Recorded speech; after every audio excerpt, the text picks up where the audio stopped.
Berdasarkan info dari Badan Meteorologi, Klimatologi, dan Geofisika atau BMKG, gempa yang terjadi di Cianjur merupakan gempa tektonik yang dipicu gerak sesar Cimandiri. Nah, wilayah mana saja yang masuk dalam sesar Cimandiri ini? Apa saja dampak yang perlu diwaspadai? Kita berbincang saat ini dengan ahli geologi dari Institut Teknologi Bandung atau ITB, Irwan Meilano.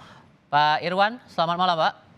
Selamat malam, Mas. Iya, mungkin Anda sudah punya analisis sendiri soal pergerakan sesar Cimandiri yang memicu akhirnya gempa yang terjadi di Cianjur siang tadi. Apa yang mungkin Anda cermati dari sini? Iya, baik. Jadi, dari kejadian gempa yang terjadi tadi siang, jadi kita, memahami bahwa kemungkinan sumber gempa, tapi kita masih perlu data tambahan bahwa kemungkinan sumber gempa berasal dari Sar Cimandiri, yaitu sebuah sesar yang cukup panjang, yang bisa dimulai dari ujung dari Pelabuhan Ratu sampai kemudian mendekati, Kabupaten Bandung Barat. Jadi sebetulnya bidangnya cukup panjang.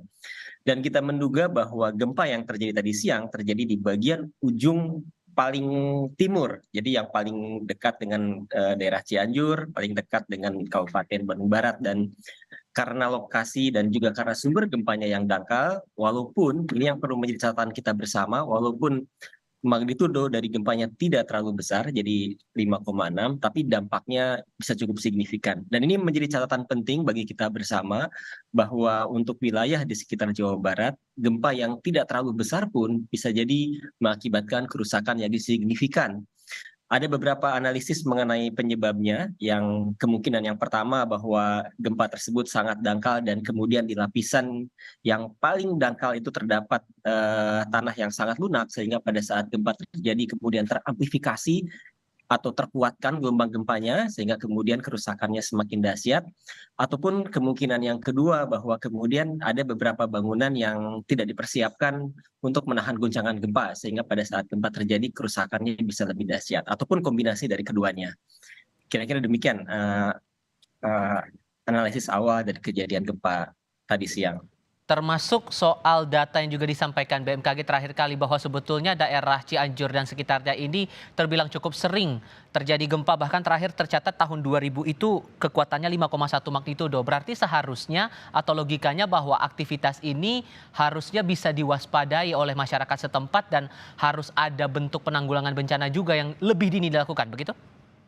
Ya, itu poin yang sangat penting bahwa, sudah cukup lama beberapa pakar gempa bumi kami mengeluarkan sebuah buku yang, Pusat Studi Gempa Nasional, yaitu dari pakar dari berbagai, instansi mengeluarkan sebuah buku yang dinamakan, Peta Sumber dan Bahaya Gempa Indonesia, di mana, sesar Cimandiri sudah masuk ke dalam bagian, sumber gempa yang kita ketahui bisa berdampak, di wilayah Cianjur, kemudian sebagian Bogor, sebagian, Sukabumi, dan juga sebagian wilayah Bandung Barat.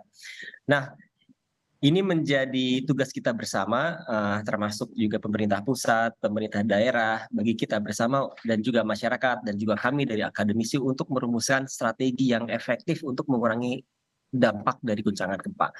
Jadi yang menjadi concern dari kami setiap kejadian gempa kemudian kembali terjadi kerusakan, sesuatu yang tidak kita harapkan dan seharusnya kita memiliki strategi. Mari kita sama-sama kemudian membangun sebuah strategi pengurangan risiko bencana dengan melibatkan seluruh komponen dari masyarakat. Salah satu yang bisa dilakukan adalah kita kemudian pelan-pelan menata kembali zona-zona yang kemudian tentu saja boleh dibangun, tapi pada saat dibangun harus kemudian memperhitungkan kaidah bangunan tahan gempa. Jadi bukan berarti bahwa daerahnya memiliki sumber gempa tidak boleh dibangun, silahkan, tetapi kemudian kita harus memahami kaidah pada saat proses membangunnya.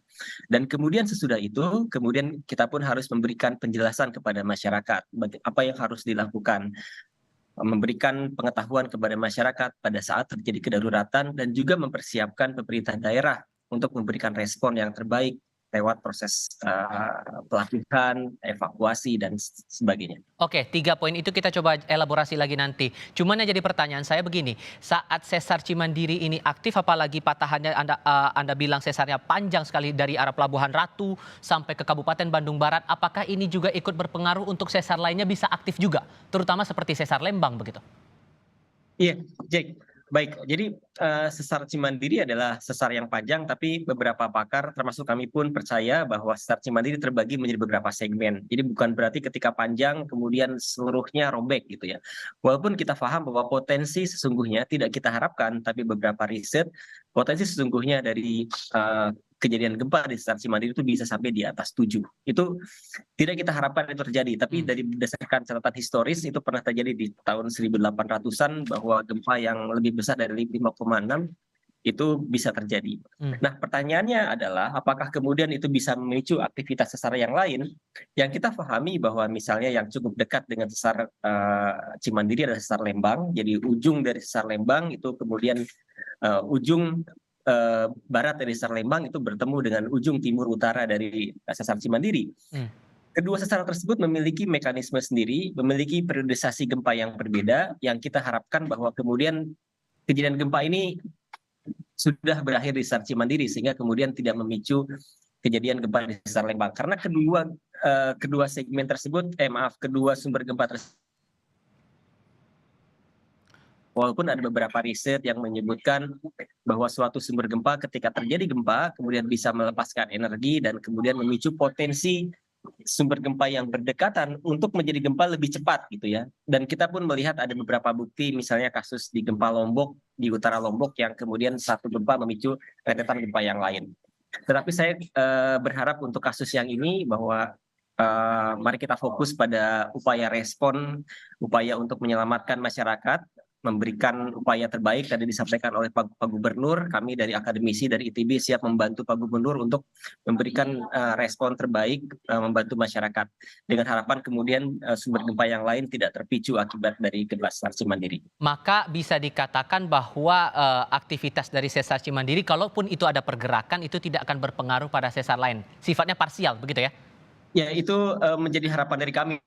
Ada beberapa riset yang menyebutkan bisa jadi kemudian terpicu, tetapi kami sangat berharap bahwa itu probabilitasnya sangat rendah, kemungkinannya lebih rendah. Kemungkinan itu terjadi kalau Ya, jadi bahwa satu sumber gempa memicu sumber gempa yang lain itu bisa saja terjadi, tetapi kami sangat berharap bahwa probabilitas atau kemungkinan terjadinya itu rendah gitu ya, karena sebetulnya perlu ada kondisi dasar apabila suatu sumber gempa bisa terpicu oleh sumber gempa yang lain. Kondisi dasarnya bahwa sumber gempa tersebut harus sampai di saat puncak akan gempa gitu ya, Hmm. dan kita sangat berharap itu tidak terjadi. Oke. Sebagai pengingat saja nih, Pak, daerah sesar Cimandiri ini melintasi kawasan-kawasan mana saja sehingga ini jadi bahan kewaspadaan juga bagi masyarakat di wilayah kabupaten kota yang terkena atau terlintasi sesar ini? Iya, jadi baik. Jadi tadi seperti yang disampaikan juga bahwa ini bukan gempa yang pertama terjadi di zona sesar Cimandiri. Jadi saya lebih suka untuk menyebutnya zona ataupun wilayah sesar Cimandiri karena kita tidak bisa mengatakan satu bidang yang benar-benar lurus gitu ya. Bisa jadi kemudian bidang tersebut merupakan satu daerah yang memiliki luasan. Dan itu dimulai dari Pelabuhan Ratu, kemudian selatan Sukabumi, masuk ke selatan Cianjur sebagian, kemudian masuk ke beberapa bagian dari selatan Kota Bogor, dan kemudian masuk ke wilayah Cianjur juga. Jadi dan ada masuk juga ke beberapa wilayah mendekati Bandung Barat. Wilayah tersebut yang kemudian memiliki potensi kapanpun bisa terkena dampak dari gempa. Dan sesar Cimandiri kemudian dibagi untuk beberapa segmen, beberapa riset menyebutkan sampai 5 segmen. Nah, yang menjadi perhatian dari kita, pengalaman catatan dari gempa sesar Cimandiri, misalnya gempa tahun 2020, walaupun magnitudenya tidak terlalu besar, tapi berdasarkan catatan bisa menghasilkan beberapa kerusakan yang signifikan seperti yang kita saksikan tadi siang. Hmm. Salah satu penyebabnya bahwa karena ada lapisan sedimen yang sangat halus, bisa jadi karena produk vulkanik yang kemudian pada saat gempa terjadi maka kemudian mengakibatkan kita sebut sebagai amplifikasi atau perkuatan gelombang gempa yang kemudian menghasilkan dampak kerusakan yang signifikan. Untuk itu kita memberikan perhatian yang sangat serius pada bangunan yang ada di sekitarnya, Jadi bukan berarti tidak boleh dibangun, tapi pada saat membangun, mari kita perhatikan bangunan kita, memastikan bahwa kita membangun bangunan yang tahan dengan gempa. Oke, sebagai pengetahuan bersama juga bagi masyarakat, terutama mereka yang berada di area yang rawan bencana gempa begitu, sebetulnya seperti apa Pak Irwan mekanisme gerakan atau patahan geser ini dan bisakah kemudian kita mengetahui tanda-tanda bahwa sudah ada gerakan nih, sudah ada patahan yang bergeser nih? Iya, itu pertanyaan yang sangat penting bahwa apakah ada tanda-tanda sebelum terjadinya gempa gitu ya. Hmm. Nah, sayang sekali dalam sains yang modern, dalam ilmu modern kita belum bisa mengetahui. Jadi tidak ada yang kemudian ada tanda-tanda tertentu, misalnya ada bunyi tertentu atau peningkatan suhu tertentu. Belum ada bukti yang secara sains yang mendukung bahwa sesaat sebelum gempa ada tanda-tanda tersebut. Tetapi ini kabar baiknya bahwa para pakar termasuk di Indonesia ada sebuah tim yang tadi kami sebutkan Pusat Studi Gempa Nasional, sebuah tim nasional, ada BMKG di sana, ada PU di sana, ada BRIN, ada kampus, ada ITB, ada UGM, banyak kampus bekerja sama. Kita membuat sebuah peta gempa nasional yang berisi informasi mengenai potensi guncangan. Jadi potensi guncangan di beberapa wilayah, termasuk tadi disampaikan di sekitar wilayah sesar Cimandiri itu sudah diketahui. Nah, sesudah kita mengetahui potensi guncangan, walaupun kita tidak pernah tahu kapan guncangan itu mungkin terjadi, maka langkah selanjutnya adalah mempersiapkan infrastruktur kita, mempersiapkan bangunan kita, memastikan bahwa bangunan kita, infrastruktur kita, investasi kita dibangun bisa menahan guncangan tersebut. Jadi struktur kita harus lebih baik dari tingkat guncangan. Jadi kita kemudian tidak perlu menunggu tanda-tanda bahwa gempa akan terjadi, tapi kita bisa mempersiapkan lebih awal karena nilai dari potensi goncangannya sudah diketahui. Kita tinggal mempersiapkan bangunan kita agar kemudian tidak kita harapkan pada saat gempa terjadi bisa bertahan.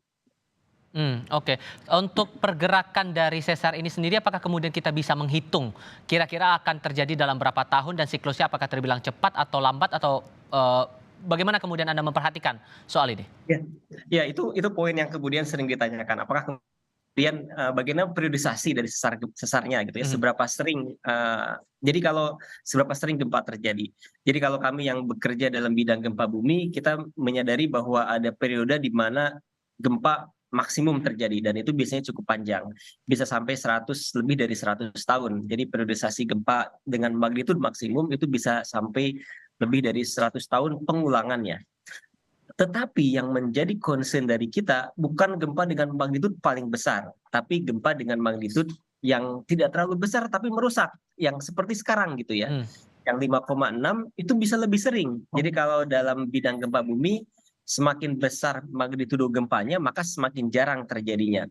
Semakin skalanya medium, maka lebih sering terjadinya. Makin sering ini maksudnya lebih ke arah gempa susulan setelah gempa utama atau mungkin ada gempa utama berikutnya? Ya, periodisasi terjadi gempanya. Jadi kan seperti tadi didiskusikan tahun 2020 juga pernah terjadi dengan magnitudo yang sama, yang artinya bahwa gempa-gempa dengan tidak terlalu besar, dengan magnitudo medium itu bisa sering terjadi. Mmm. Tapi kalau magnitudonya yang besar di atas 6,5 gitu, itu mungkin jarang terjadi. Nah, justru yang menjadi concern dari kita adalah gempa yang tidak terlalu besar, tapi cukup sering terjadi, dan ternyata bisa berdampak cukup serius. Nah, ini yang kemudian perlu menjadi perhatian kita bersama.